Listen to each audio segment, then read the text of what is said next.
Start I'm to. live. Okay. So Copy I link to will stream. I hope I'm start audible. sharing this everywhere too. How does it sound? Let's see here. Open this up on my tablet and have myself a listen. Okay, testing. I'm testing with words. Wordy words that word Testing with words, colors, and pictures. words that Testing with words, colors, and pictures. Oh, Yep, sounds pretty good. yeah. Coming through loud and clear. Perfect.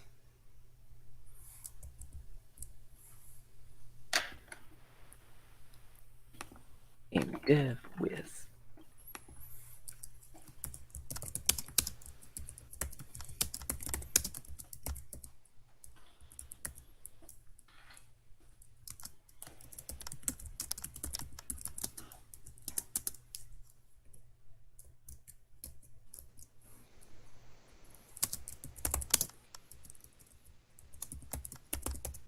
Dude.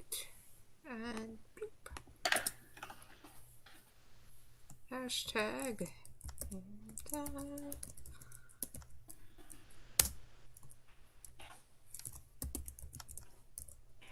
YouTube stream, I guess. Mm-hmm. Palette stack. There we go. Pale TTE. I deal with pallets, like shipping pallets on a daily basis, and it always. Mm-hmm. Well, maybe not on a daily basis, not as much as before. Mm-hmm. Anyway, that's besides the point. Definitely different from PALATE. Mm-hmm. I mean, they could be the same thing if reworked. Just.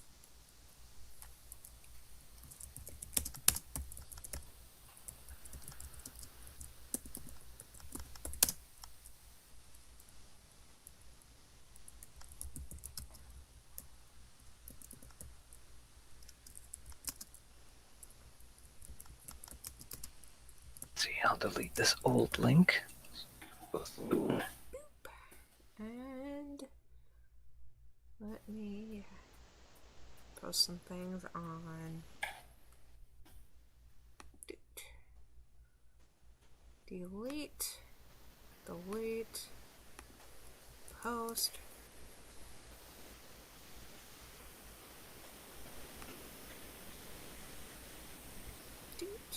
And you know what? I'm going to go this page and promote some things, because why not? And then this page, community streams, and just boop Just that bring my in tablet there. stream into full screen here. And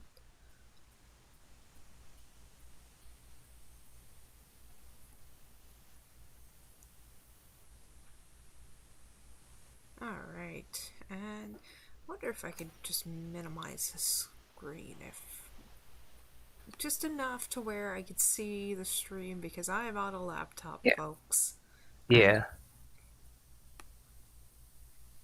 My next option, if I can, they have some portable monitors that are essentially just like a laptop. That would be ideal, but the problem is they're the price of an actual PC. So it's like, yeah, might as well just. I was gonna say, like, we both need a little bit of space, like right beside our main computer, where we could set up a Raspberry Pi as a secondary computer. worst case, And bare bones portable monitor, which is cheaper. And then not PC price. yeah, like, the reason I'm saying Raspberry Pi is because there's like little tablet setups that you can do, and the Model 5 just came out. And let's see, I think they broke their $40 pattern with the Raspberry Pi Model 5, so this one is 60 USD instead of their usual 40. Huh. But I don't know, maybe get a 4 would be fine for YouTube.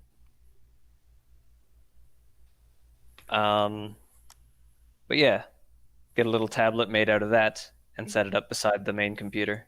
Yeah. Either I way. think it would be comparably performant to the performance and price comparable to my Lenovo SmartTab M8. Yeah. And the okay. She's just kind of huddled by herself and curled up. Looks just a little odd. No, she's fine. She's just being a weird dog.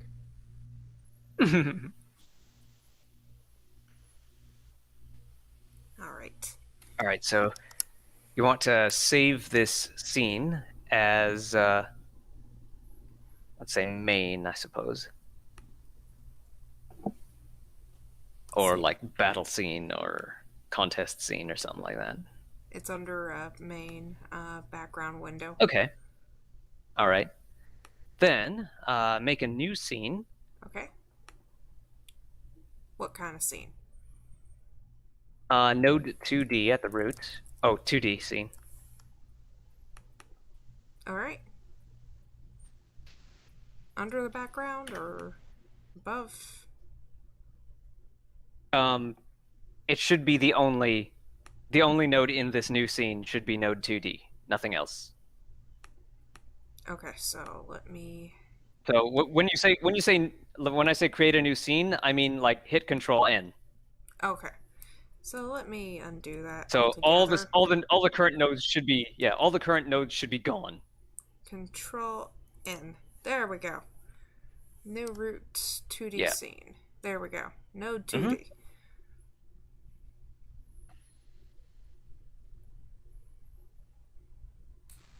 All right. So so you got your 2D scene as a root node. Let's add a if you press the little plus Yep. and search for sprite, you want the little sprite 2D, There we go. or at least not sprite 3D. Sprite 2D.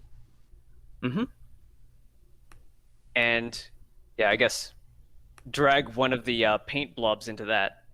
Save or maybe save the scene as Hold up. oh yeah. Texture. Okay, there we go. Oh no, hold up. So this sprite is basically going to contain all of our paint blobs, Mhm. both the primary blobs and the mixed colors. Okay, we have a sprite.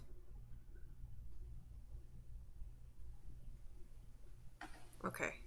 All right, let's resize this so that it fits into a nice square-ish Oh, space. you don't want a giant like blob? overhanging the entire grid. The omnipotent blob. Okay. Nothing can move the blob. Okay. Oh, but here's something that can move the squeaky Karen. In terms Why? of scale. Huh. I wish we had a reference to the actual grid though. Yeah.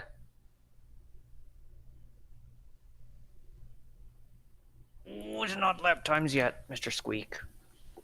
Oh, squeakies. What are you doing?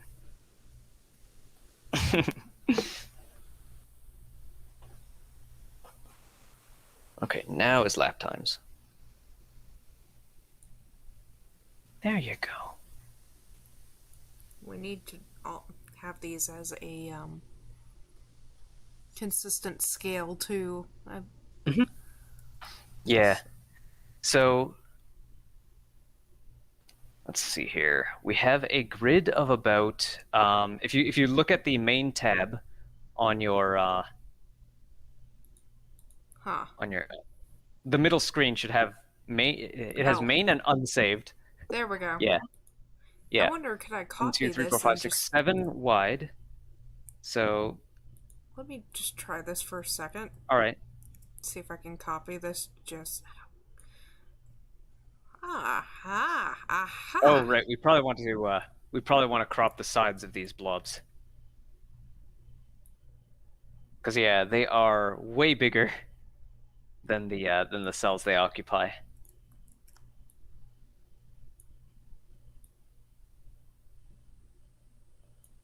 Wonder. Like about yay big. Yeah, I want to trim the clear space around them though. Hmm. How do we do that? In your paint program, Okay. if it has a like in GIMP, I would just say crop image to content. I don't know if there's an option like that Don't in your think paint program. there is, but there is a but. Let me see. I'm not ruling it out. I'm just.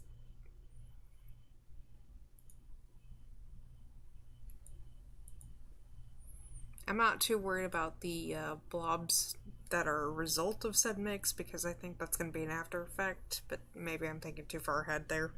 Um, Come on, Rebel. Why do you just refuse to load?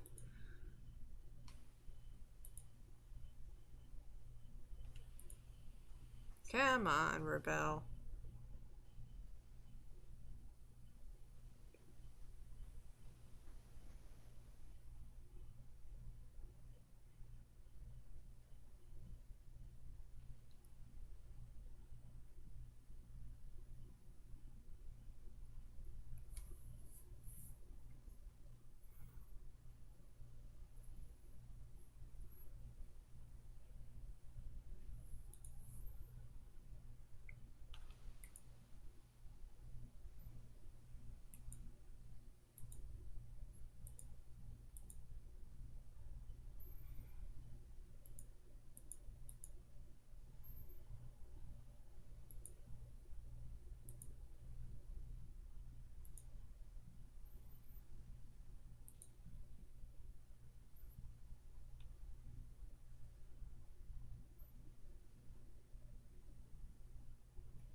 Trying to look.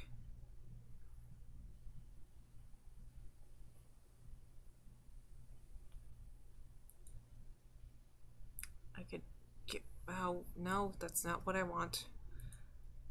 Canvas size. Probably make it a little bit smaller.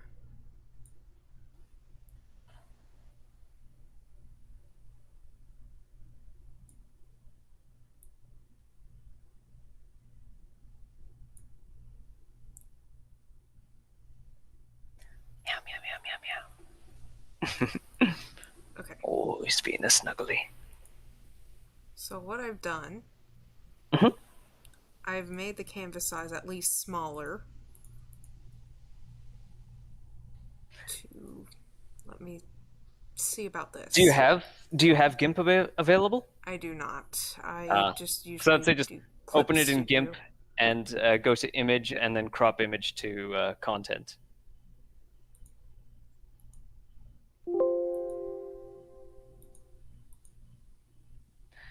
Let me see here. If our width is 1080, oh no, wait. We could It's remember what our width is divided by 8. hold on. That would probably make a good sized width of our blob. Save as PNG. Yeah, where are you, Cyan? Here you are. Hello, Cyan. Goodbye, Cyan.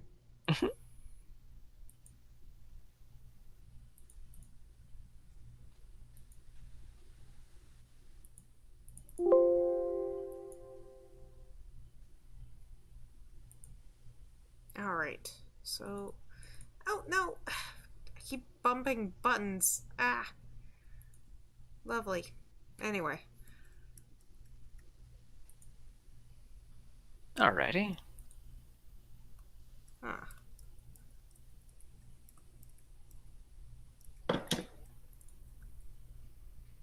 Oh, there it goes.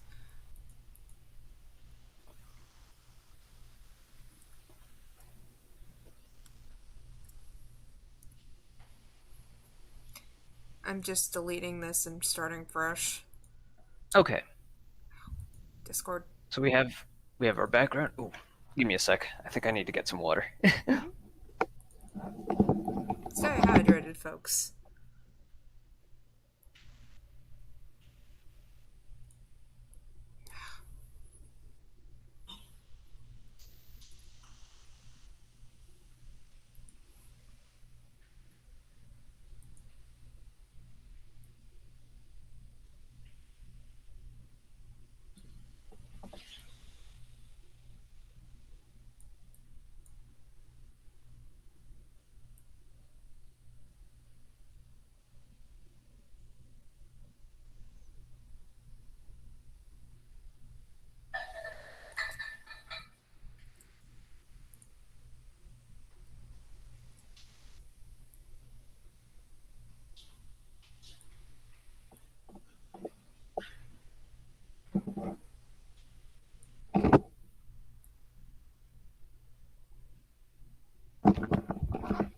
Here we go. Using Aha. this as Okay. reference. So let's see. What is the width of our playfield here? I think we picked something smaller than 1920 by 1080, but I It don't remember is. exactly what. Hold up. Don't remember. It'd be in transform. Transform? Yeah. Hold on. Or maybe layout? Or oh, this is the properties of the image. We want the properties of the background window there. You can search properties too in the little box up there that says filter properties. Trying to look filter properties. Hmm. It has a little magnifying glass beside it. It's right under the background drop-down menu. Oh, gosh darn it. Thank you.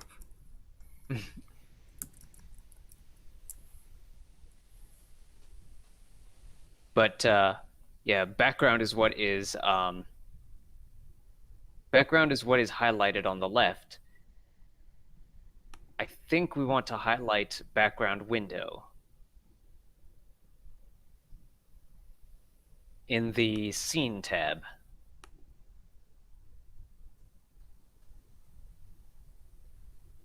Yeah, select the node above it Oh. and then search on the right side for transform. Oh.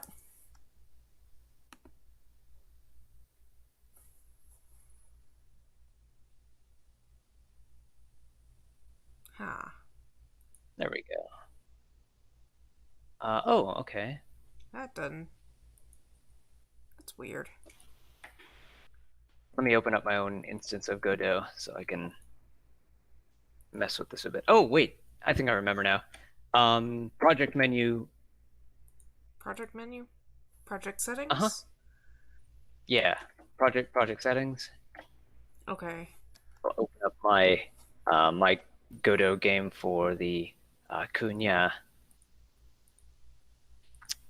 Window. project settings, Okay. display Viewport windows. width is 607 by 1008.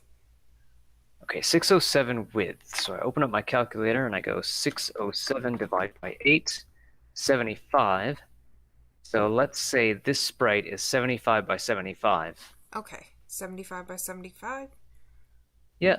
So when you drag a sprite into there, see about making a new scene myself to try and Sprite mimic what you're 2D. doing here. And have this sprite. So if I drag a sprite into there, drag a sprite into the scene here, and then I click down on it,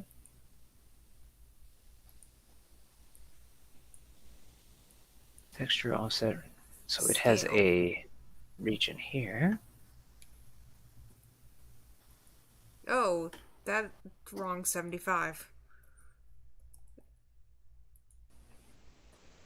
So scale is like 1 by 1. It multiplies its width and height by the number that you put in there. Okay.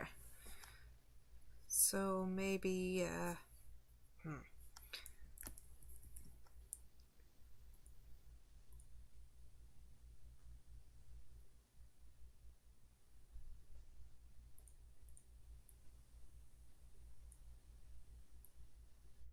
Looking around.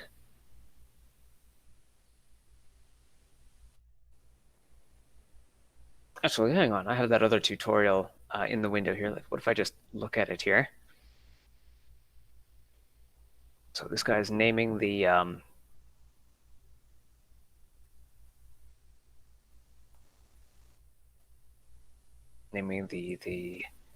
their falling block pieces.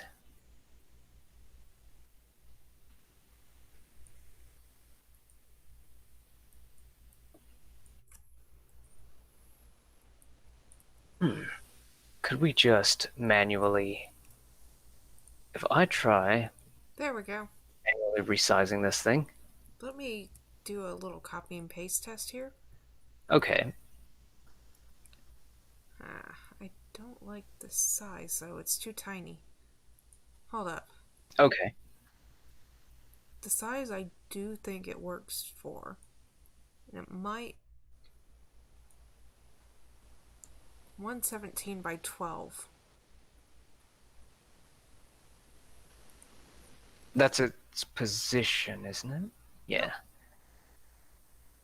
Scale? Oh, 0.117 by 0.12. Okay. Or actually, if I want to dry it out a little bit more, Aha. 13 by maybe 13 by 13. Okay. Yeah, 13 by 13. Alrighty. Of course, it doesn't like doing 13 by 13, but close enough. Yeah. Okay. Delete this sprite because I've got the measurement started. 0.13 by 0.13. And that doesn't look like it scales to the right amount, but Set the origin to set well, the, 0, 0. where's the origin? So position, hit the little round arrow next to position. Okay. There we go. Yeah, there we go. Let me copy and paste this just to see. Alright. Well, gosh darn it. The size doesn't look right here. Hold on. Yeah.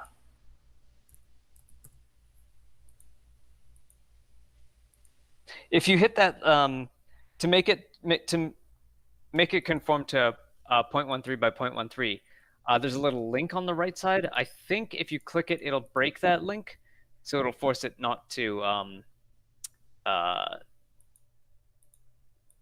change the other. Like if Okay. you change X, it won't change Y. Okay. Yeah, there we go. Now it's 0.13 by 0.13. Okay, and gosh darn it. Did that do that? I think that might have. I copied looks and alright. pasted.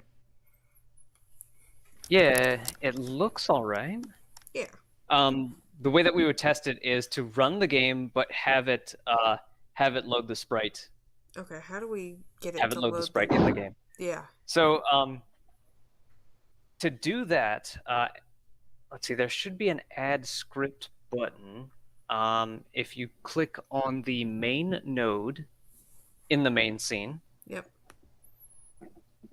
and yeah, there should be like a little scroll with a green plus above, Run current scene? like above the main node, like where you clicked to select the main node. Mm-hmm.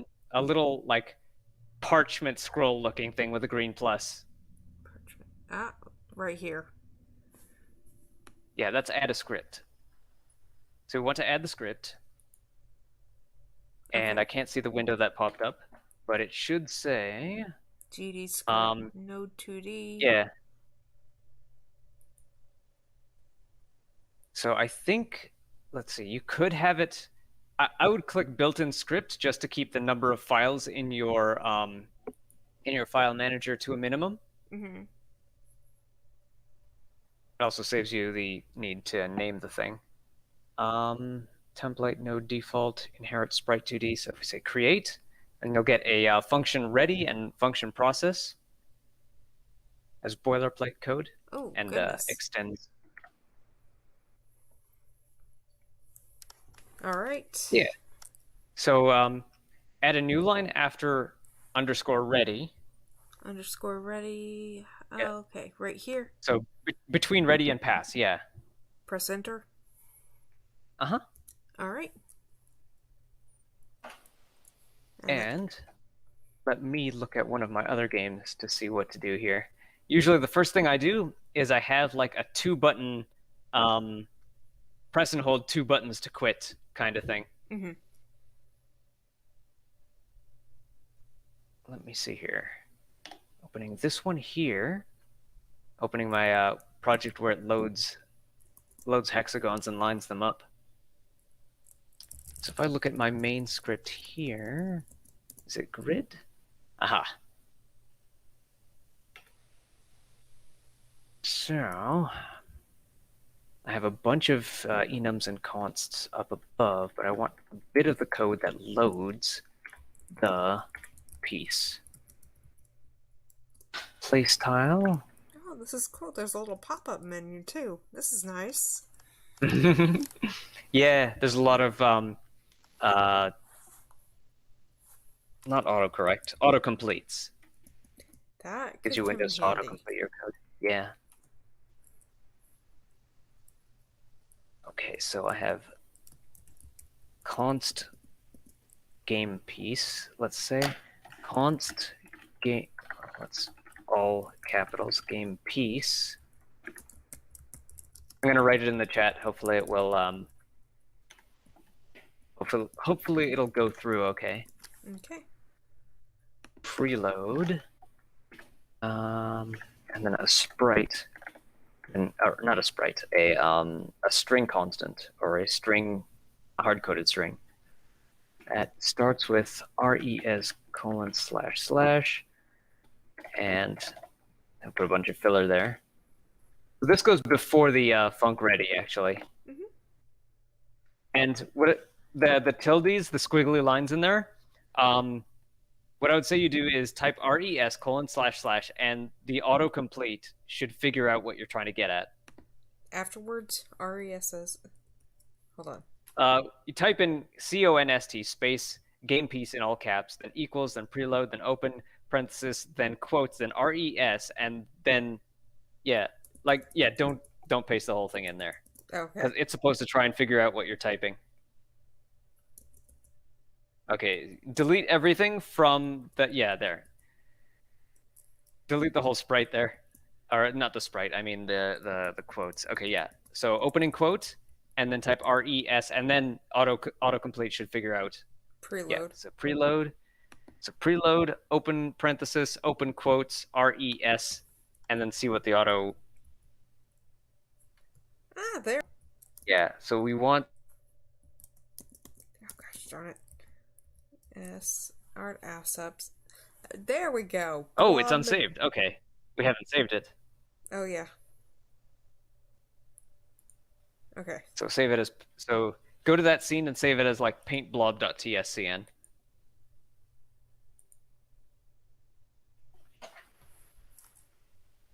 Magenta paint. Save scene or just Control S.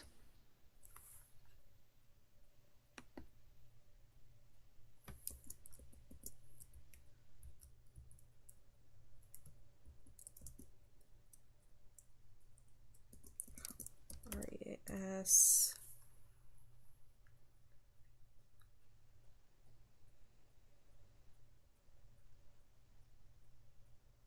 That's wood grain. This is going to be this blob is going to be all of the colors of paint. Okay. Oh, well. That's why I said save it as paintblob.tscn. Okay. I could say resave it. Yeah. Okay, so we've got it preloaded. Let me resave it as though. Okay, all right. Because I don't want to have confusion. Mm-hmm.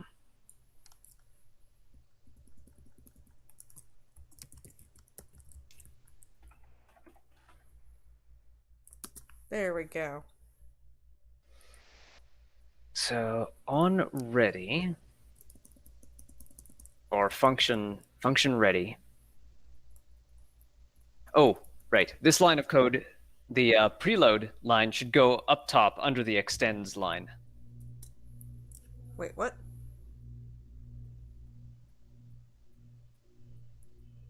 Okay, you got your paint blob there. Yeah, you'll probably want to clear out the ES after that. Yep.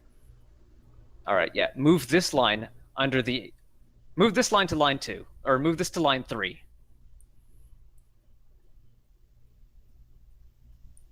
Oh, wait. Line 3, you said? Uh-huh. There we go. So line 6 should be at line 3. All right. Now, the new line 6 should be, I'll type this out. Bar. There's an error here. Oh, yeah, get rid of the tab before const. Backspace the tab before const. Yep, there we go. Well, hold up. What's going on here?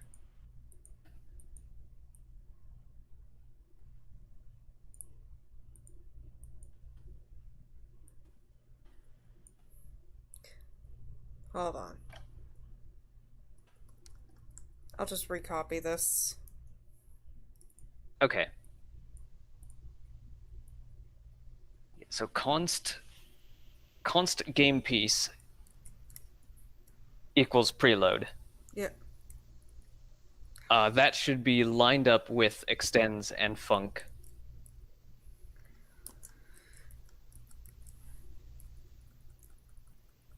All right, good. Oh, yeah, res should be in quotes. Yep. Oh, yeah. There should be an opening quote before. Yeah. Okay, it adds them automatically. Good. Okay, line 6 you said now? Yeah, line 6 should be this. So it creates a game piece, instantiates it, and then to the current node tree, it adds it by going add child this piece.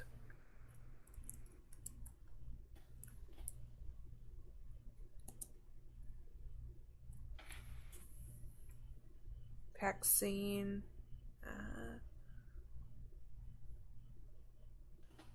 A pop-up menu just came up.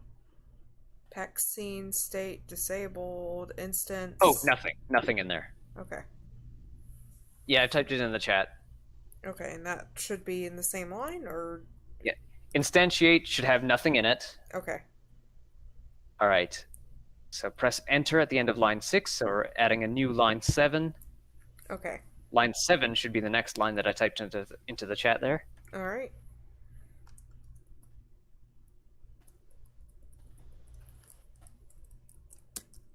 Should it be this piece specifically, or is that just a placeholder? This piece we've named. This piece is a name of the variable that we declared in the previous line. Okay. This piece will be changing. This piece is the name of the piece that like it'll refer to whatever the piece is that we're affecting. Okay. So it'll change as the setup goes on. Mm-hmm. But right now we're only placing one piece. Oh. So we only need to worry about this piece. Yeah. Okay. Got it. Place a tab at the beginning of line 6 and 7. Everything in the function should be indented. At the beginning? Oh, wait. Beginning of line 6, beginning of line 7. They should be pushed forward a bit, like the past line is. Got it. Got it. All right. So press enter so that we enter a new line 8, and that will be this, and we're just using 50 as placeholder numbers right now, just to see if it appears. All right.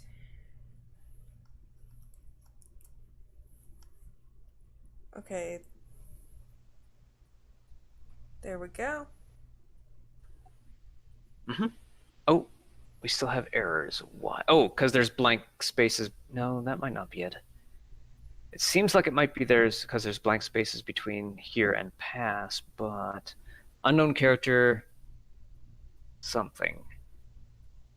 Unknown character in what? 6-1. 6-1? Maybe this? Let me try and get a closer look here. I am not sure what that error is saying. Unknown character, nothing. Okay. Try backspacing from the beginning of the V in line 6 to the semicolon after ready, and then pressing enter again. So backspace the tab and backspace the line. There we go. Backspace the enter. It was just having.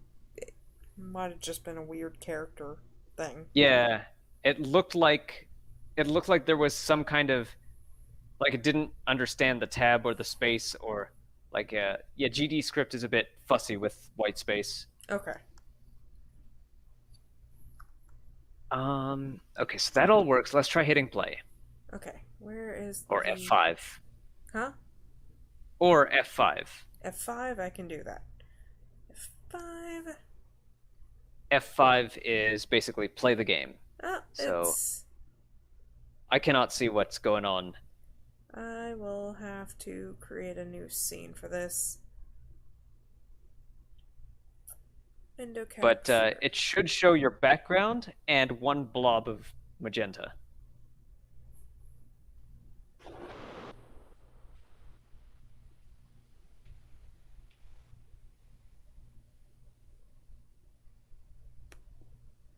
I wish I could show it. Doesn't really show on my end, but trust me, it looks like the board. It's kind of weird with the scaling. It doesn't quite fit on the PC. Ah, It's a little too long. long top to bottom? Yep. Okay. You know what? Let me for a second. Makes me wonder. That I'm makes gonna me have wonder to what your resolution is. stop What you wanted presenting. to- I'm going to All right. show you the screen so you could see it on your Okay. end too.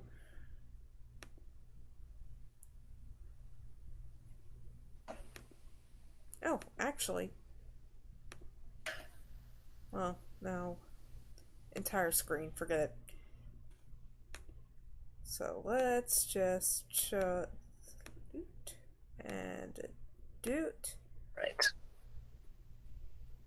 Yeah, that is certainly scaled up much bigger than we thought it would be. Mm-hmm. What is your monitor's resolution? Because I'm wondering if we have to.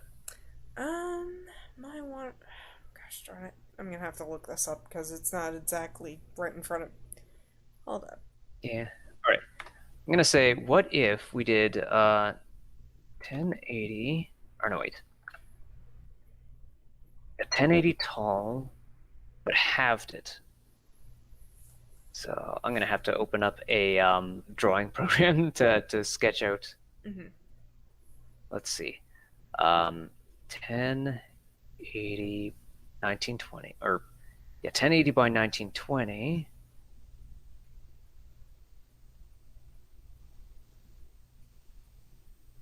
So if we have that, that would be 540 by 960. Yeah.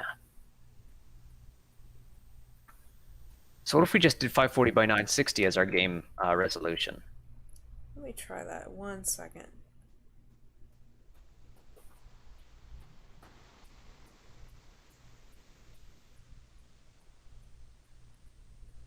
Okay, so let me go to where is it?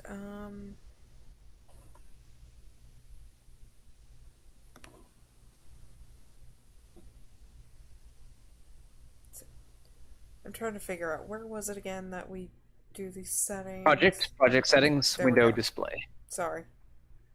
Oh, it's all right. All right. Project settings, display window. Yeah. All right. So So what's the resolution? so viewport width 540, All right. viewport height 960. All right. Mode windowed, initial position type center of primary screen. Yep. All right. All right, so close that and then hit play and see what it looks like. Oh, that is much better. For one, I can see the entire window. Hold up. Let me stop presenting and I'll just show you the whole thing. Alrighty. Doot, doot, doot, and doot. There we go. Much That more is- manageable. Yeah, nicely Although one placed. problem is that it's not Yeah, we have to resize. We have to resize the playing field. fixing one problem fit in and there. creating another. Okay, so go in the main scene. Click 2D at the very top of the screen. Main scene, click. Wait. They're in the very top center of the Godot editor are four labels: 2D, 3D, gosh darn it. script, and asset lib. Yep. We're looking at script right now. I Yeah. need you to look at 2D. Got it. Sorry. No.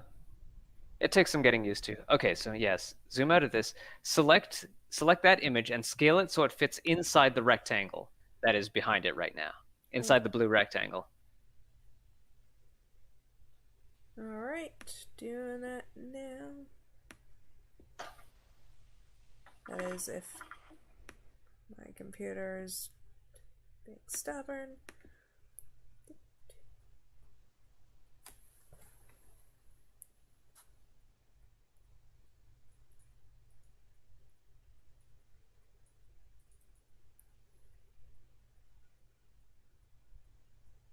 Let's see, it is not locked, correct? I think it is. You could also open the transform property and then just drag the X and Y left and right manually. True. Oh, here we go. What did we say for the transform? Width 540. And then it was 960 for height. gosh darn it.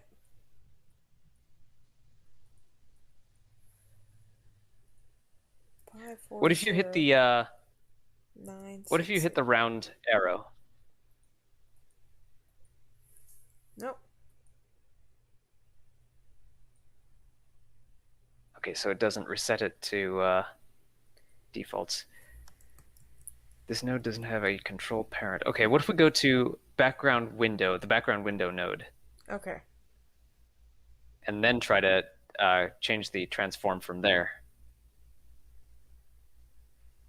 Will it let you resize it manually? Nope.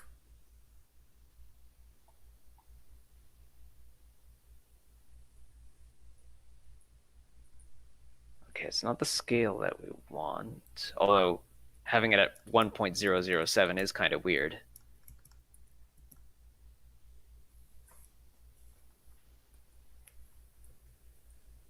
Nope. Yep, that's not right. Okay, let's us change it that way. Scale of 0. Well, It squashes it to nothing it basically. is a void. Okay.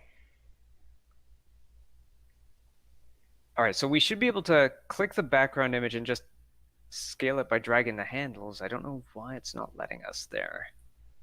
Maybe I should just delete this. Maybe. Re-add it. Delete and re-add it. Yep. Yep, I'm deleting that. And then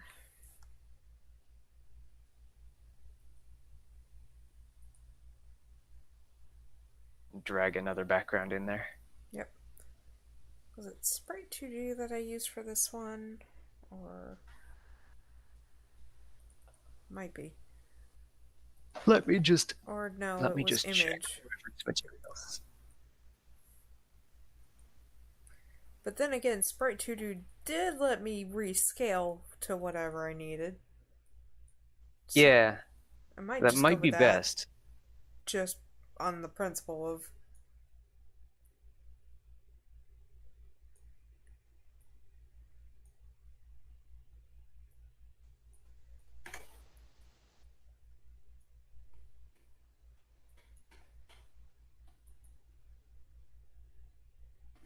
So what did they do? They did a texture rectangle.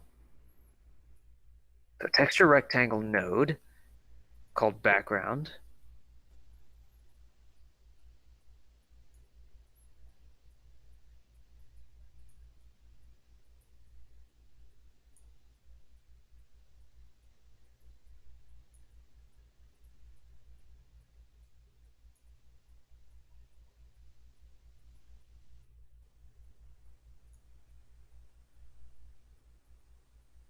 So yeah, they move their image into the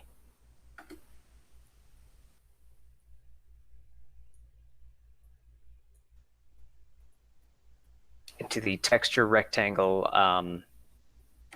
properties, under the texture property of the texture rectangle.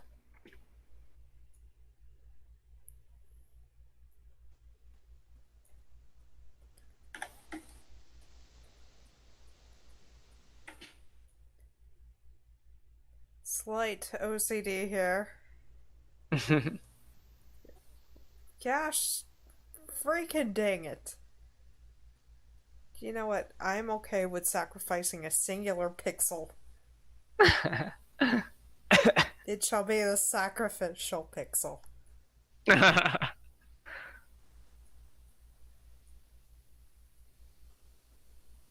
Well, okay, let's see, we'll have to cut those in half to set the positions manually. So position X would be 540 divided by 2. So position X is 270. To 70? Okay. Uh-huh. And then position Y would be 240. Oh, no, wait. Position Y would be, let's see, 960 divided 2. Yeah, 40, 80. So that's fine. 80? Wait, And wait, what? You lost me. position Y is 270. Position, oh, wait, no. I did this wrong. Position X, 270. Position Y, 480. So 40? 480? Ugh. Uh-huh. Yeah, if my voice is crackling in and out or something, I've typed them in the chat. Okay. Well, it's scaled enough, but Position X should be 270, 270. okay. There we go. It is currently 70. Yeah. Sorry, I didn't hear the 2 part. Yeah. All right. Yeah, it was basically it's our resolution divided by 2 Okay. because the middle of the image is where it considers the image's origin. And I was going to say like set it to 0 0, but that's with that only works if the origin of the image is set to the upper left. Mm-hmm. But since it's in the middle of the image has to be halfway across and halfway down. So that's how we do that manually.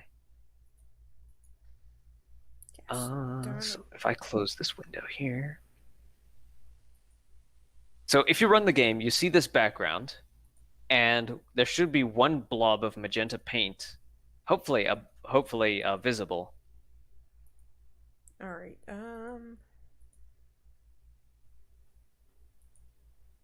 running the game right now. Sorry. I don't know why I'm saying sorry. I need a SAR jar. Do you get a pizza if it fills up? Eh, I'll figure that out. I'll workshop it. I think that looks pretty good. It's scaled properly, and Do you see a blob of paint? I do see a blob of paint. Okay, good. I'm guessing it is not lined up with any of the squares on our grid. Not in the slightest. Let me share. You know what? I'm sharing the window because the entire screen, because the window is just like, Godot's here, Godot's not, Godot's here, Godot's not. Yeah. All right, good, good. So yeah, 50 and 50 is just a little ways in and a little ways down. Mhm. What we want to do is go into that script. So if Okay. you click on the little, if you look at the main node in Godot, it now has a little parchment scroll right beside the eyeball, and clicking that will take you right to its script. Oh, Um, or so the vector to 50/50 on line 8, let's turn that into a constant by going up to where the other constant is, line 3, pressing enter at the end of that to add a new line 4. New line 4 will start const space, oh, const frick. space start position.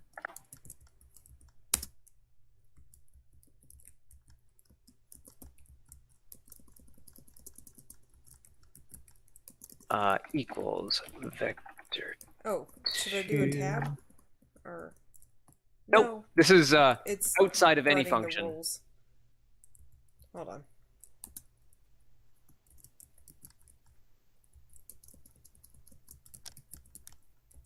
So I'm writing this in the chat as well. Yeah. So let's see. We want this to go way down and a little bit less to the right. So let's say 25 and 100, like that. Constant start position equals. Yeah, it's just convention to have constants always be in caps, in all caps.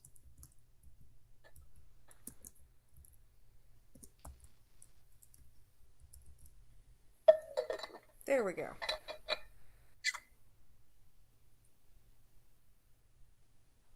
So I'm gonna save this. Yeah. And then replace the vector 2 on line 9 with start position in all caps. Okay.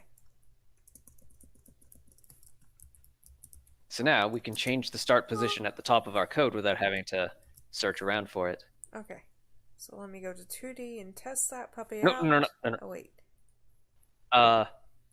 Vector 2 and the parentheses should not be there. Oh. Start position already refers to vector 2. Okay.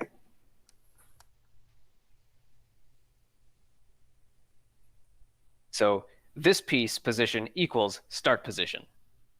Oh. This position. Oh. Got it. Yeah.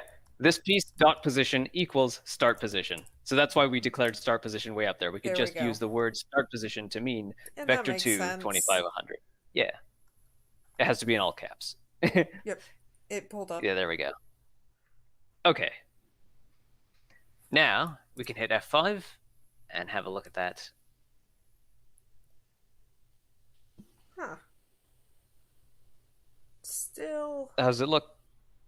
Hold up. It's still not. Yeah, it's not going to be lined up because we're just kind of guessing at where it should be. Okay. Yep. It's just kind of. It's like, hi, I'm a piece of paint on a blob. I wonder if I can go to OBS because I really want to display this for people, but at the same time, it's deciding, you know what? No.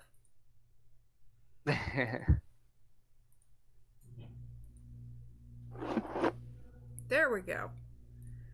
Okay. So I found it. There we go. There it is in all of its glory.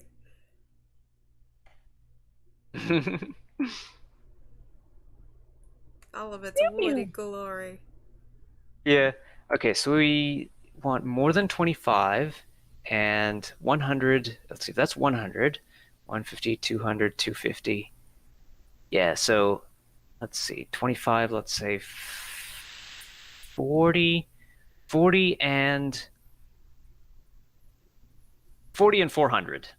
Let's try that. For the vector at the top, Mm-hmm. So 40 let's and change 4. start position to 40 and 400. Alright.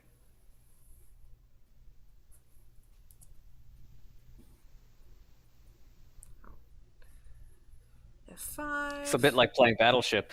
Mm-hmm. It's almost there. I mean, it's not on the top now.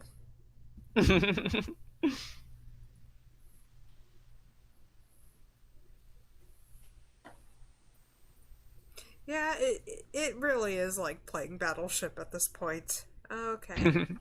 So, instead of spitballing this, could I determine the location by doing this on the 2D screen? Copying this and trying to determine the position of it? Let's see, hovering. It doesn't look like. Oh wait, yeah, position minus 250. Oh no, that's not right at all. Mm-hmm. Uh, Gosh darn it. the ruler. Oh, there is a ruler tool. Or what looks like it looks like a measuring triangle at the top of the window. Uh-huh. And this is 250, so by...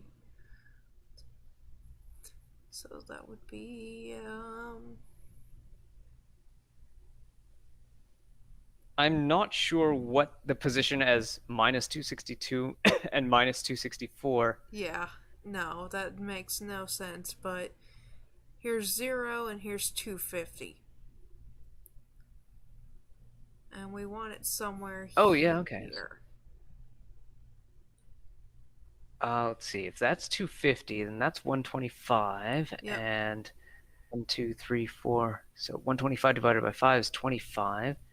25, 40 seems about right. Like where was it when we did 40? Where was it when we did 4400? Right here. It's on the right one. It's on the right axis on 1. But it's Okay, not so I'm guessing 40 is correct. 40 is correct. Yeah, it was like, yeah. So let's try 40 comma 300. All right.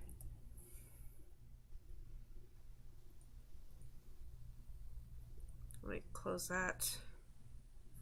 Let's see if we haven't deleted the extra blob we put on the main scene, then that'll show up. Whoops. Ah, okay. Perfect blob is right here. Not so perfect blob is right there. Just like, I'm almost there. Okay, maybe. Let me try this. The reason we need this in Huh. Reason we need this in what? numbers is so that we can once we've positioned one blob, we want to position all the other blobs just by saying relative to that first blob, move right this much or move down that much. I'm just spitballing here. Uh-huh. 275. Let's see how 275 looks. Uh-huh. It's getting there. Yeah. 275. Let me move it to 250. Ow. Gosh darn it. Ha ha! It's a pixel short. All right. So make just a tiny little adjustment there. And also it's a Adjusting pixel by 1 or off 2. here. Well, no, it's fine there. So Right. I'll do So positive. 49. So a positive change, if you add to the first number, it'll move the thing down or move the thing right, and if you add to the second number, it'll move the thing down. And Gunstar wants to fight my hand. Oh, okay. We have found the perfect position. All right, so we got our good start position. Yep. And for reference, people, we have found the blob. The blob reference. All right. So now we want to fill up the whole palette. Yep. So let's go in. And save this. 40 by 249. I gotta remember that because I will forget it. Mhm. It's at the top of your code as labeled as start position. So, and you've saved it, Yep. so you don't have to remember it. Now then, um, do you remember what size this thing is? The blob, uh, the PNG file. I could pull this up. Ugh, sorry. So 529 by 512, but I had to resize Oh, it. yeah, yeah. So it is definitely not 529 by 512 right now. Oh, for sure not. 13 by 13 on the thing. Oh, 0.13. Yeah. Okay. Yeah, So 5 point 13. Yeah. Did you say 529 by 529? Uh, Let me pull up the file again. 529 by 512. 529 by 512. And I 529 is use the the same wide. canvas size, so 512. they're all about the same. They're all the same. So 512 times 0.13 is 66.56. Oh, frick. Ah. So we want to move, I guess let's try 66 pixels down. So what I'll do is first, let's condense the code that we use to make this first blob into a function. Okay. So going into that script there, All right. if I could look at that script. I've got the script here. Okay. Looking at the script, I want you to take lines 7, 8. Oh, wait, no, not yet. First, let's make a underneath everything type function place one tile like this. And underneath it, add a tab and pass like that. So this will be line. I'd say leave a space for readability.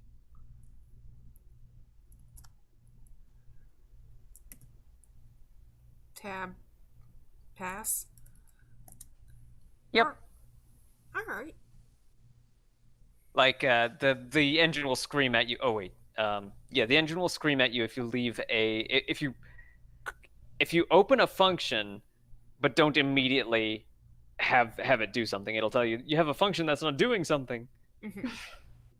But tab pass should be line 18. Okay. So let me do that. Doot. Mhm. And delete that extra tab. Okay. And under at the end of line 6, press enter.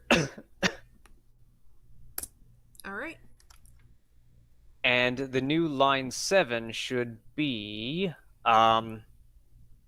place one tile. Place underscore PL underscore place one There we go. tile like that. All right. Okay, and then lines 8, 9, 10, move them to line 19. So just okay. Replace pass with those three with lines 8, 9, 10. Move them to where? You said 18? Line 19. Oh, line 19 now. Or yeah, where the get rid of pass now. Oh, right here. And this. Yeah. There we go. Yeah, and maybe nudge them back up so that they line up with the function. Yeah, there we go. So 17, 18, 19 are now. So you get what we did there, right? Sort of. Those 3 lines that we had up there is now the function place one tile. Mm-hmm. Okay, and this is just to kind of explain the place one tile. Yeah. Okay. What place one tile does. It Got places it. one tile. I will have to reference this whenever I look back at this because I'm like, huh. All right. You can also get rid of the line 10 because function ready does something, so it doesn't need a pass to stop the editor from screaming at you for having a function that doesn't do anything. All right. Mew. Ooh, little burrito. Burrito. There we go. So now that we're placing one tile, we want to place the rest of the tiles. Let's make a function called place 10 tiles. Or no, wait, line? how many rows? First, let's check how many rows your game grid has. Okay. So from top to bottom. Press F5. Oh, actually, I could just go to 2D. Uh-huh. All right. So in the 2D view, it is 1, 2, 3, 4, 5, 1, 2, 3, 10, 11. I think it was 77. Yes, 77. Wait, 1, 2, 3, 4, 5, 6, 7, 8, 9, 10, 11. 11 rows. So we'll say, actually, columns, I should say. So our new function at the bottom of the script should be place one column, with, of course, the tab pass underneath. Yeah.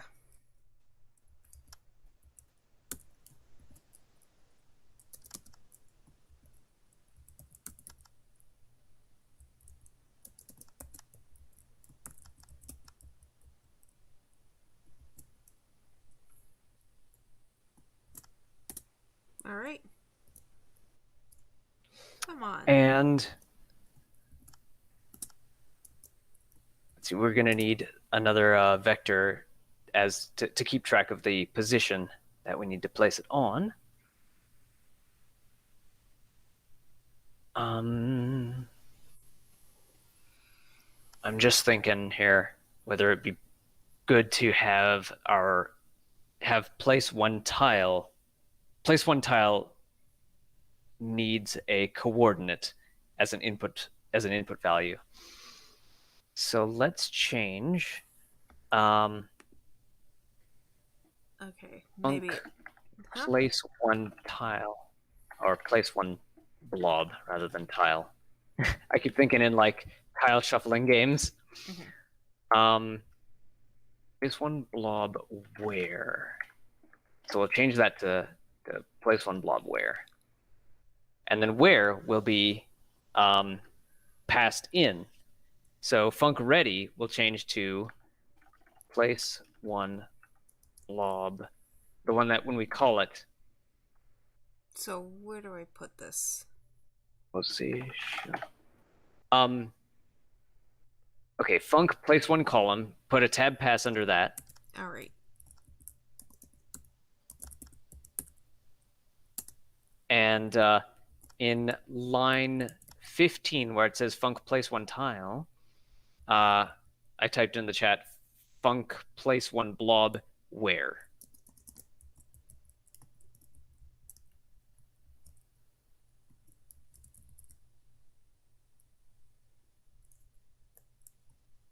All right. And then you said, oh, line 20 should be tab pass.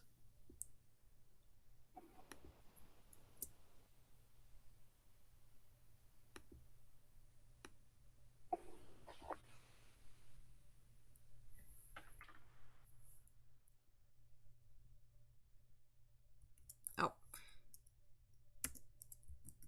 Meow. Sorry. Mm-hmm. And then Okay, there we go. 21. So line 20 is tab pass. No, line 15 should be place one blob where instead of place one tile. Okay.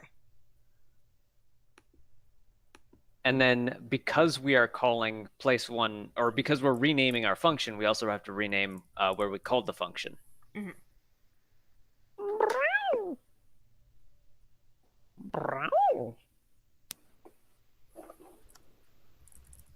All right. Oh, So squeaky kitten. It's right here, maybe? Yeah, Like the what where goes reference?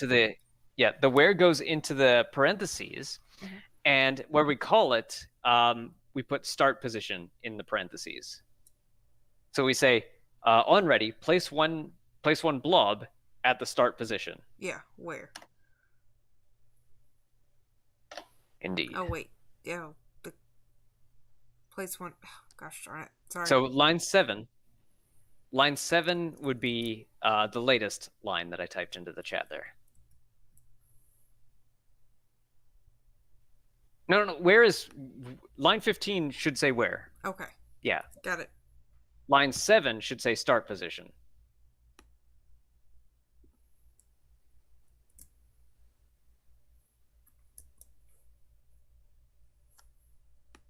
In the parentheses. Yeah, there we go. I'm just retyping it because it's a little weird. Mm-hmm. Ah. So trying to advance past the end of stream. Okay, so no errors there. One error on line 7. GGScript parser bug. Oh, unknown character. Oh yeah, the white space error. Okay, so backspace to the colon after ready. Got it. Yeah. Nope, don't got it. Huh. Delayed reaction there. Unknown. Hold up. Let me Unknown character. Just type this out. All right. There we go. And then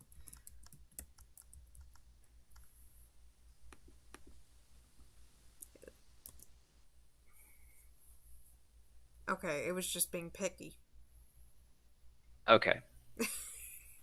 It was throwing a fit for no reason. Okay, so now we have the format of the formula, the format of the function changed. We need to now that place one blob where it takes a vector 2 as an argument. We will. Oh yeah, so on line 16 where it says this piece dot position equals start position, this piece dot position equals where now. Okay. So we replace the start position there with the variable that we took in. So now we can use this to place more blobs anywhere we want just by passing in the location. Okay. Sorry, just ignore me deleting that. Like, okay, need to type out something here. Oh, no. Okay, got it. So, okay. What's next? Next, we work on place one column. So, or no, wait. Next, we work on. Okay, so we have our start X and Y. When we're placing columns, we only change the Y.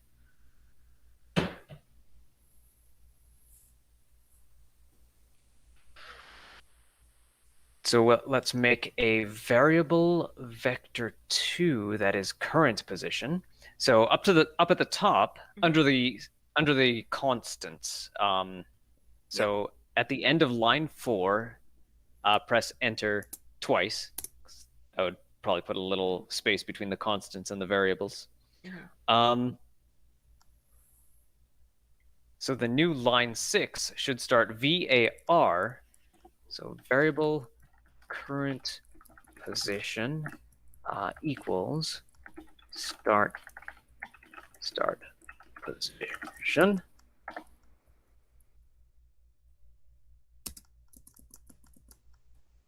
Var. Just var. Yeah.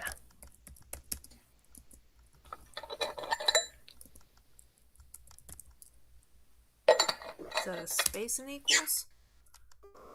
I typed it in the chat. Okay. All right.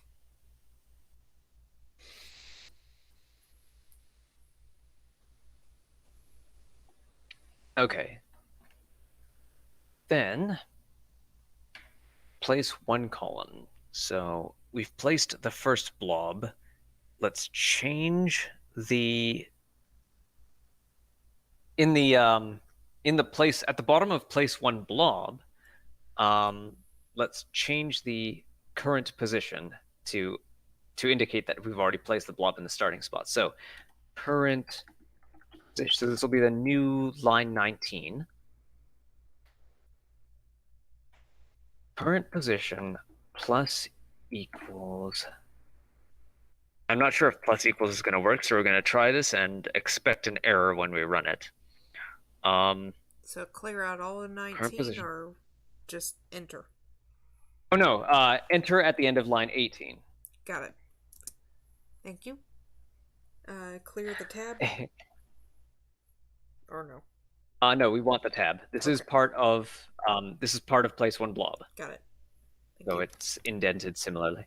Current position plus equals vector 2, so nothing in the x, but about 50 in the y. Actually, I've got a better idea. At the top, let's say add a line after line 2, so that line 3 will start const height, blob height equals 50.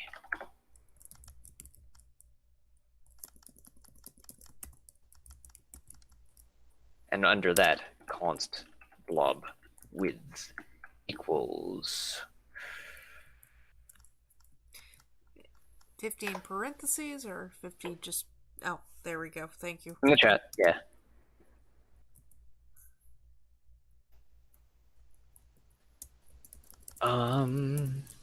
This is 500 something. 527, I guess. Times For which one 0.13. again? Oh, wait. Okay. Blob height should be 66. And blob width should be 68.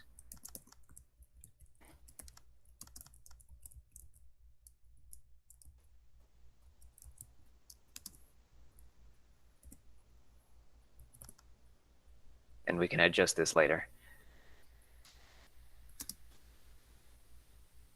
Right. Mhm. All right. Now, down to that line that we hadn't finished. I just deleted erased. it Okay. temporarily. All right. End of line 20, enter, and current position plus equals vector 2, 0, comma, height. Something like that.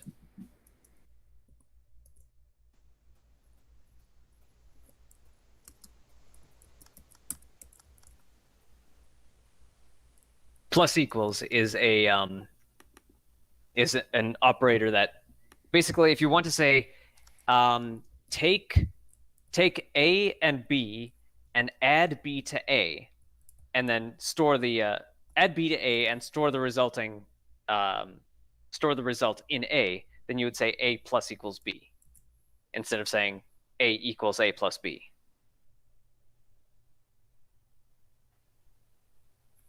All right. All right. Run and let's have a look. All right. F5. Oh, wait, we didn't change much, but it should just run. It should look the same as last time. Yep. Okay, good. So now in place one column, we have a column of 10.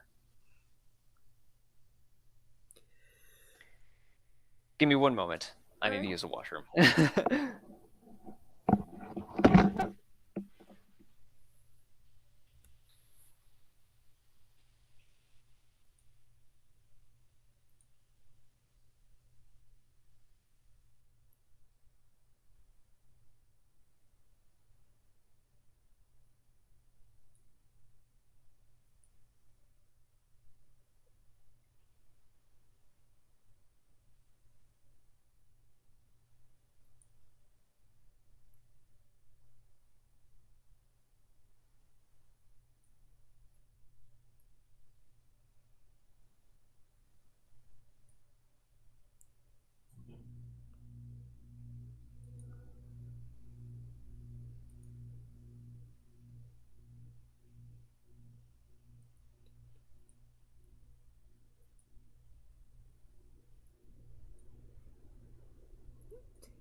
Sorry about that. Don't worry about it. Okay. So we'll probably want to use place. What we'll probably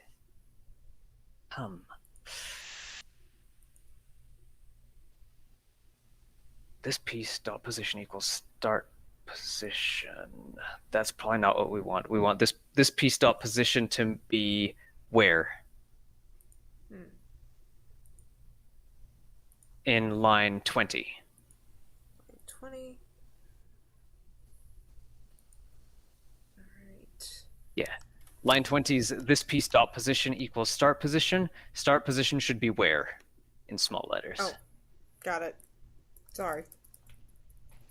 So now we're not going to use place one blob to place our first blob anymore. Right. It is now a utility for place one column. Okay. So in function ready, we'll replace place one blob with place one column. Now, no, it should also take. I'm just thinking, place one blob, or no, place one column should take a variable as well. Should take a where variable as well. Place one column and where similarly, and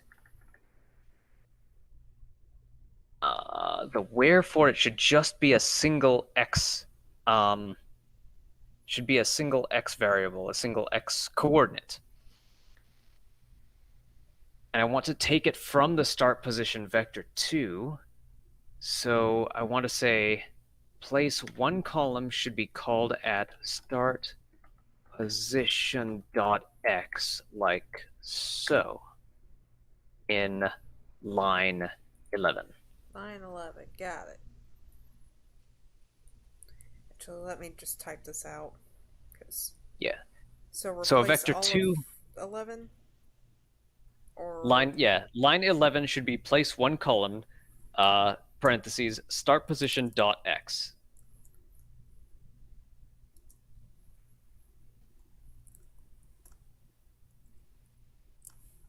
And then just to match, just watching you type that out here.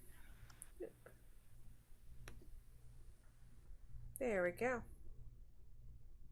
And in line 20, it's because, too many arguments means we're sending one argument and it's expecting 0, which is fine. We'll fix that right away, because in line 22 should be function place one column, and in the parentheses, type where x.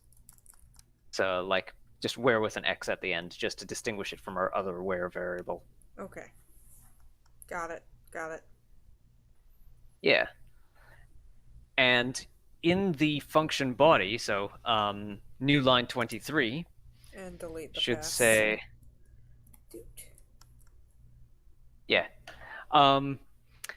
new line 23 should say bloop play. Oop, no, I did a bad. Oops. I think. Okay, I'm still in the live stream. Underscore place. So place one column will place one blob 11 times. So if I recall my Godot script for loops, they go for I in range parentheses 1 comma 11. Oh yeah.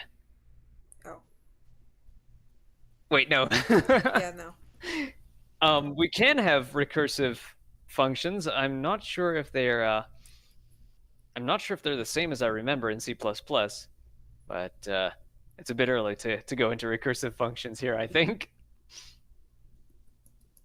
Place one column. Yeah. Yeah. Check the chat.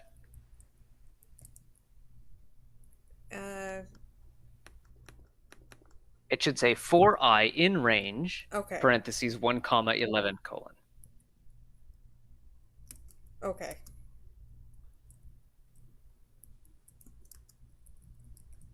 So a for loop is basically when you want to do a specific thing a bunch of times. So like basic has like for x. No, wait, how does it go in basic? I think it's like for 1 to 5 step 1. If you want to do something 5 times, for 1 to or no, for x equals 1 to 5 step 1, print x, and it will that program in basic will just print 1, then 2, then 3, then 4, then 5. Why are you writing place 1 column? Oh. The line should start with the word for. Okay, got it. I'm sorry. Got it. Got it. All right. Okay, so for I in range 1 to 11. So there should be another tab in the line under this one. So line 24 should have 2 tabs Yep. to indicate that the code will be inside the loop. All right, got it.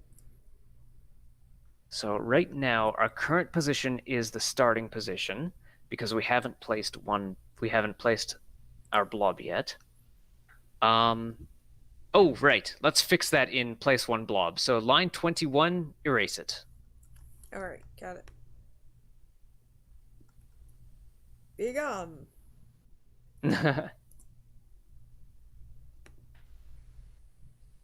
Okay.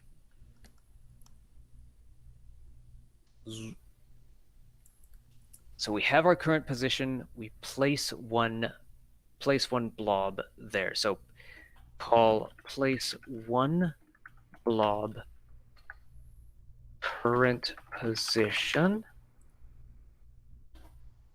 and then update current position. So current position plus equals vector 2 0 comma blob height. And then that's going to be under this one. Yeah, so line 23 is place 1 blob, current position, yeah, and line 24 updates the current position. So it does that 11 times.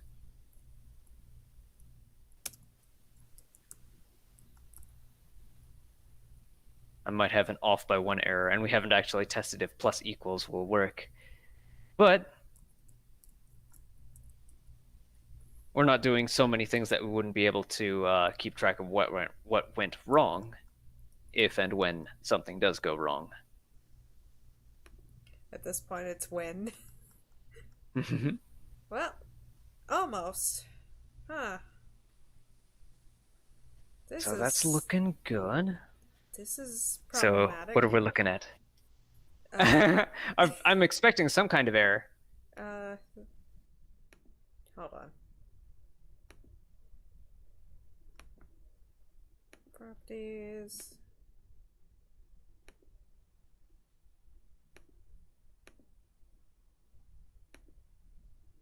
Come on, it's not showing the test on this end, but I'm sure in the window on the other. Oh, okay. It's On bad. other 1, Oh. 2, 3, 4, 5, 6, 7, 8, 9, 10. Oh, okay. So I guess we need to do 0 to 11 then. But yeah, okay. We can work with this. Over time, though. Yeah, we can work with this. So blob height, let's set it to 67. Okay. And then run it again. Okay, spitballing. All right. That's better. That's a lot better. Hold on, I actually got a non-integer. That's looking pretty good. And let's set the for loop to be for I in range 1 comma 12. 1 second. All right. Seeing if I could share the screen, but it's not letting me. But what were you saying? Line 22 for I in range 1 comma 12. Okay, got it. I guess it just doesn't count one of the end numbers.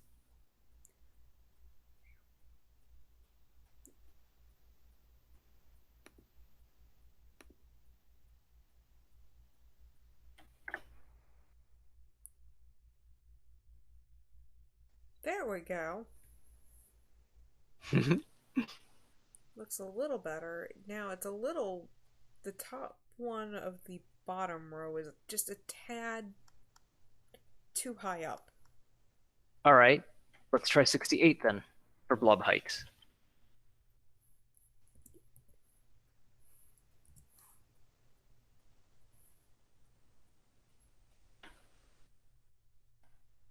No, that's a little too low. 67.5. Let's try that.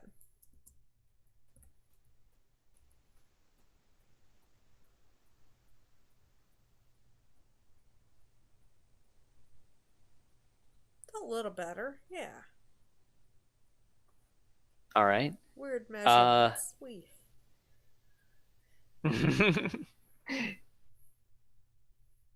Yeah, 67.5 looks about the best we can do, unless you want to go like 67.25 or 67 point. 0.3. We could try 67.25. Yeah. Let's try that.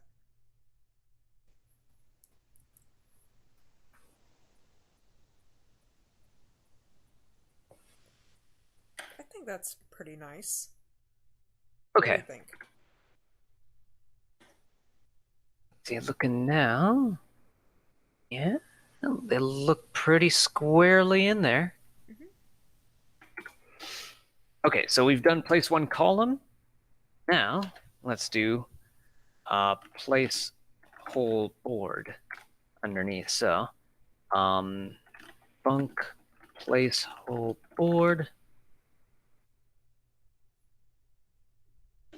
And where, oh wait, no, it's the whole board. Then don't need a variable.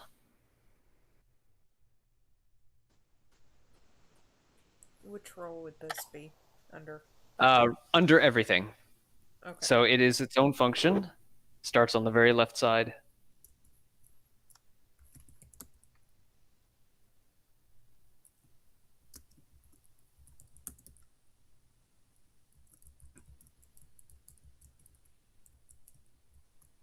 All right.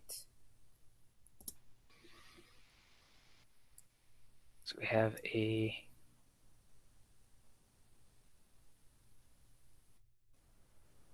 did I put a colon on the end of that?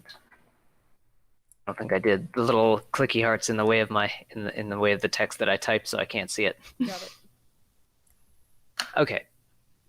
Oh yeah, colon at the end of line 25 and pass at the beginning of line 26, or yeah, tab pass is line 26.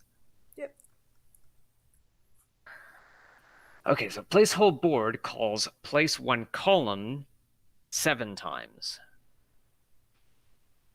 Okay, so how So do I create that? so line 26 will be for I in range 0, comma 7. Actually, let's change line 22 to also be 0 to 11, just so that just for consistency's sake, the highest number is how many times we want to iterate. Mm-hmm. Sorry. So for I in range 0 to 7, because we have 7 columns. Reference that for I in range. Okay. In rage. Ah, gosh. I can't. 0.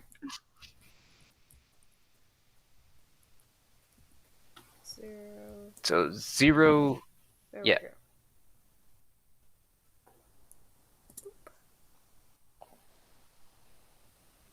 Okay, why is it angry? Why is it angry? Colon at the end of the line. There we go. Got it. And also let's change 22. Let's change the range in 22 to 0, 11. Okay. 11? Uh-huh. Okay. So like, yeah, we had to do 1 to 12 to do 11 columns. So 0 to 11 should be the same count Alright, so let's save this and since we have 11 columns. test. Yeah. So for I in range 0 to 7, we want to Error. yeah, because we're telling it to repeat something, but we're not telling it what to repeat. Oh, that's right. That makes sense.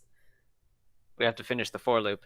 Sorry. So the for loop will be, it will call place one column, which we do have to close that program. Cancel. There we go. Sorry. So it places a column, then updates its position. So if I we'll replace place one column at line 11 with place whole board. All right, got it. So line 11 is place whole board with no, yeah, with no argument, or nothing in the parentheses. Place whole board parentheses. Oh no, nothing. Okay, Yeah, nothing in them. got it.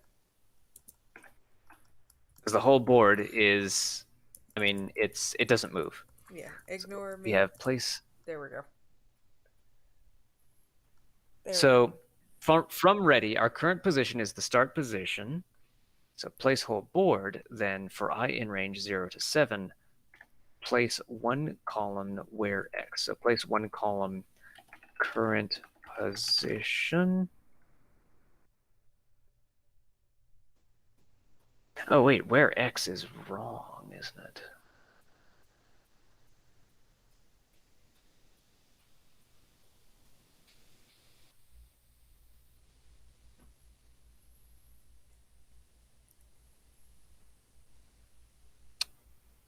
Because we're changing the Y position.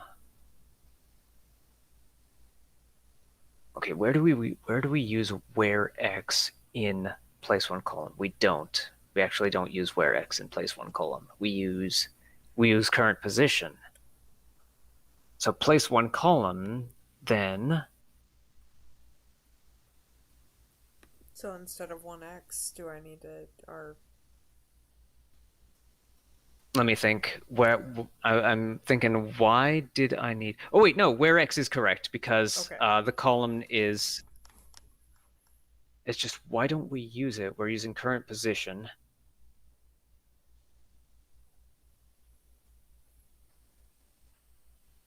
Yeah, we have to change place one column so that it uses where X.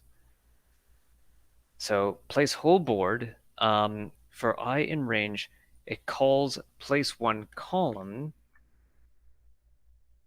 and place one column reads current position. When current position reaches the bottom, it needs to reset to the start position. It needs to reset to the starting Y position. So we add another line at line 20. At the end of line 24, press enter and backspace. So it should be outside of the for loop, but still inside the function.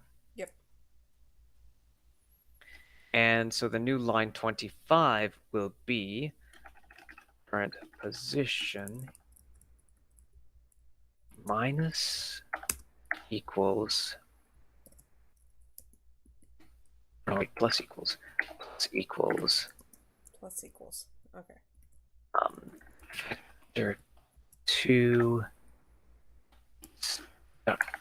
start position dot x comma. Oh, vector 2. All right. What's in the vector? The vector is, okay, it's not start. It would be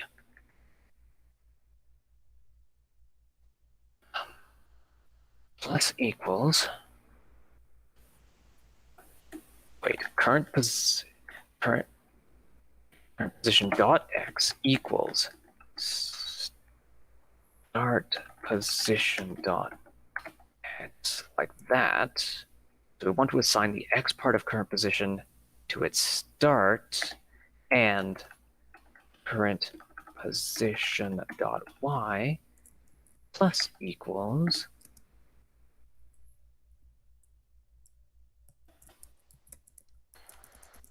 blob width, like that. And that's another line underneath. Uh-huh. Perfect. Dot y.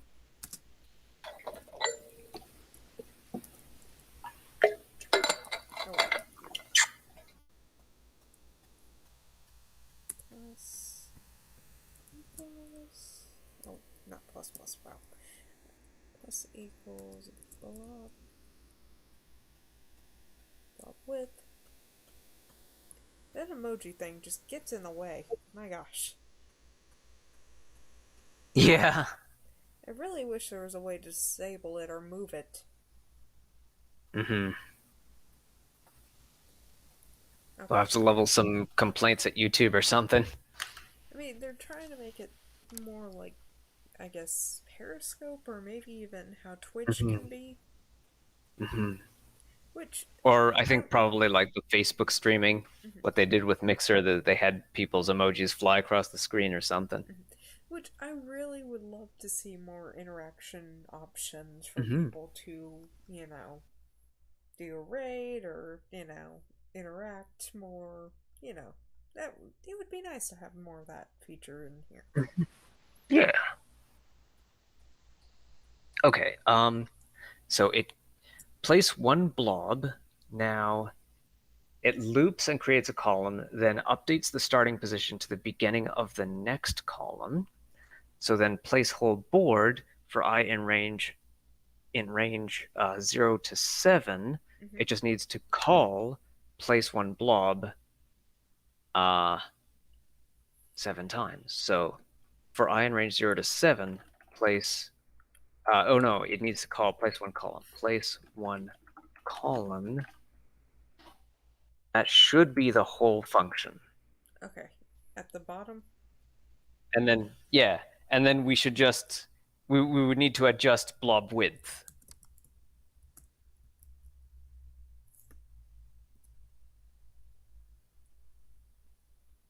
Ooh.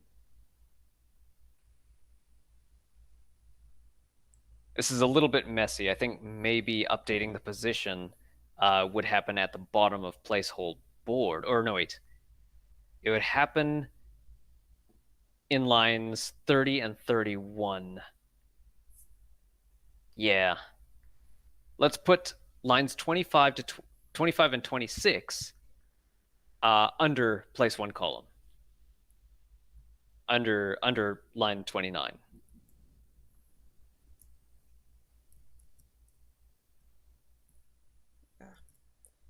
Underline 29. Okay.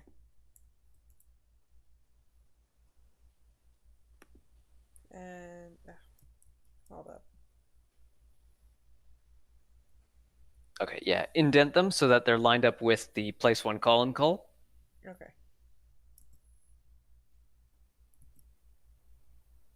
Huh. There is something wrong here. Something is rotten in Denmark. Okay, let's see here. Too few arguments for place. Okay, so place. So now that we're not using where x, let's get rid of that. The whole column or just the where x? Let me think here. It wants a where x, but it doesn't use it. So yeah, the parentheses should be empty. So place one colon with just open close parentheses. There we go. Now it's not red. All right, yeah, and it's going to, the engine will give us an error for giving too many arguments somewhere else, I think. Mm-hmm. Is it safe to Or maybe load? not. Okay, let's try running. Yeah. Well, it looks the same as before.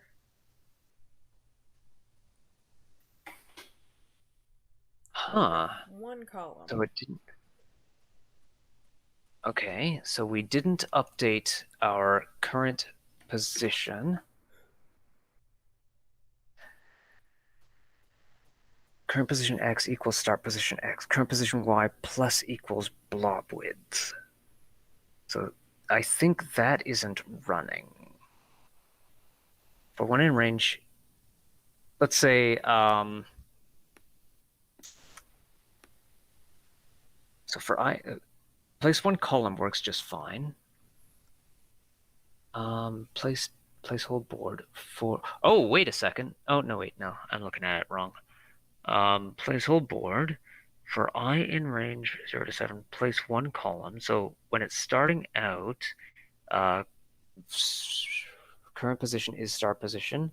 So it places one column in the start position. Then current position dot x equals start position dot x, current position dot y plus equals blob width. So I'm not affecting current position dot y. I'm not moving that back to the start. Let's try moving lines 29 and 30 up into the place one column function again, since that was how I had originally thought it out. Unfortunately, we're just in the Where? 29 to 30 goes up to the bottom of function place one column. Place one column. Place one column. 21. It's the function just above. Line 25. 25. Okay.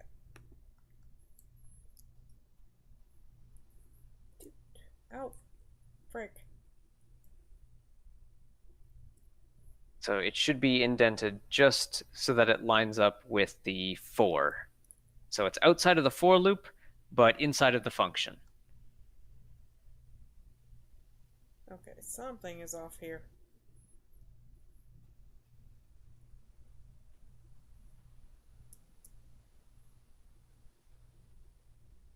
Still indented where it's in the function. There we go. Backspace, yeah.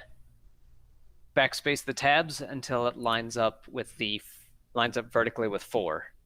Okay, got it. Thank you. I really prefer C++'s curly braces to help line up loops and functions and stuff. Mm-hmm. Okay, good. Let's try running it that way. All right. Nope, one column.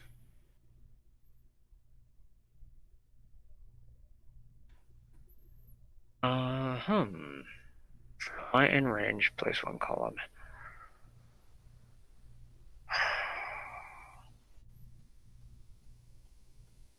Okay, so let's walk through this. Current position equals start position. And that placing one blob there works just fine.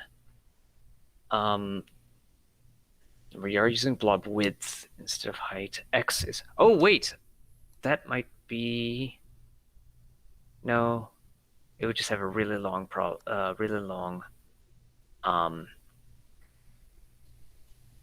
but yeah, what we need to adjust is the X. So let's say line 25, let's say current position dot X plus equals blob width, current position Y equals start position dot Y. Okay, so flip them around essentially. Yeah. I think that was what I was not realizing. There we go. Let's save that and Yeah, X is width, Y is height. one column. Start position dot Y. Oh, yeah, that makes sense. Sorry. And there we go. saving this puppy and testing it out. Please be. No, it's still one column. Darn you codes. All right, so let's move lines 25 and 26 into function placeholder board, because I think that is probably where they ought to be, even if I originally imagined them to be in place one column. That is their home. Yeah. Come on.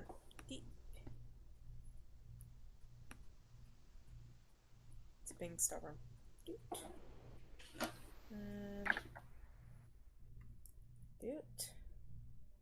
And doot. Oh, no, not in ready. Okay. It should be in current.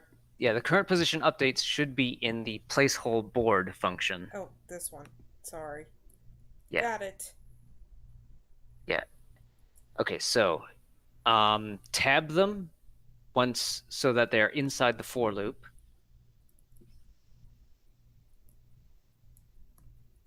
All right. Okay, so now it calls when we run the function placeholder. It calls placeholder board. Placeholder board calls place one column, which works just fine, and then 7 times it will call place one column, then set the current position x over 1 and current position y to its start position, and then call place one column. So then when it calls place one column again, place one column will read the current position.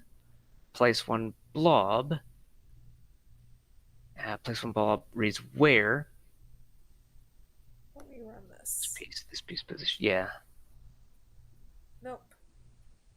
Yeah. I think We don't know I have why. an idea. Uh-huh. What about flipping these? 7 to 0? Yeah.